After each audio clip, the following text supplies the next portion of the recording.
આ તરફ કોરોનાના નવા વેરિયન્ટને લઈ અને કેન્દ્ર સરકાર એક્શનમાં આવ્યું છે। કેન્દ્ર સરકારે રાજ્ય સરકાર માટે એડવાઇઝરી જાહેર કરી છે। કોવિડ-19 નો નવો વેરિયન્ટ JN1 સત્તાવાર એક કેસ નોંધાતા એલર્ટ જાહેર કરવામાં આવ્યું છે। રાજ્યોએ નિયમિતપણે જિલ્લાવાર SARI અને ILI કેસોની જાણ કરવી પડશે, તેનું નિરીક્ષણ કરવું પડશે।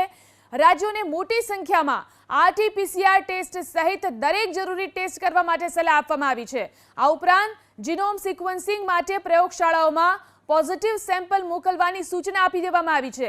કેન્દ્રીય આરોગ્ય અને પરિવહન કલ્યાણ મંત્રીએ 18 ડિસેમ્બરે જાહેર કરેલી નવી ગાઈડલાઈનમાં વૃદ્ધો અને દર્દીઓને માસ્ક પહેરવાની સલાહ આપી છે। એટલું જ નહીં, હોસ્પિટલોને પણ એલર્ટ રહેવાની સૂચના આપવામાં આવી છે।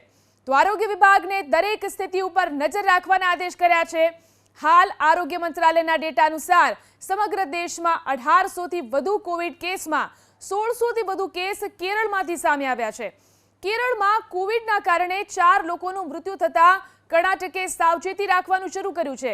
કેરળમાં કોવિડ-19 નો નવો વેરિયન્ટ JN1 આ વિશે જાણકારી મળી રહી છે। 8મી ડિસેમ્બરે તિરુવનંતપુરમના કારાકુલમથી RT-PCR પોઝિટિવ સેમ્પલ દ્વારા સબ વેરિયન્ટની જાણકારી મળી હતી।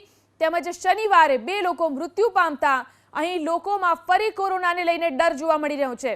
જેમની ઉંમર 60 વર્ષથી વધુ છે તેમને અને જેમને હૃદય રોગની સમસ્યા છે, અન્ય કોઈ ગંભીર બીમારી છે તો તેમણે માસ્ક પહેરવું ફરજિયાત છે। આ ઉપરાંત હોસ્પિટલોને પણ અહીં એલર્ટ રહેવા માટે કહેવામાં આવ્યું છે। તેમજ કેરળ સાથે જે રાજ્યો સીમા ધરાવે છે તેમને પણ ખાસ સતર્ક રહેવા માટે જણાવવામાં આવ્યું છે।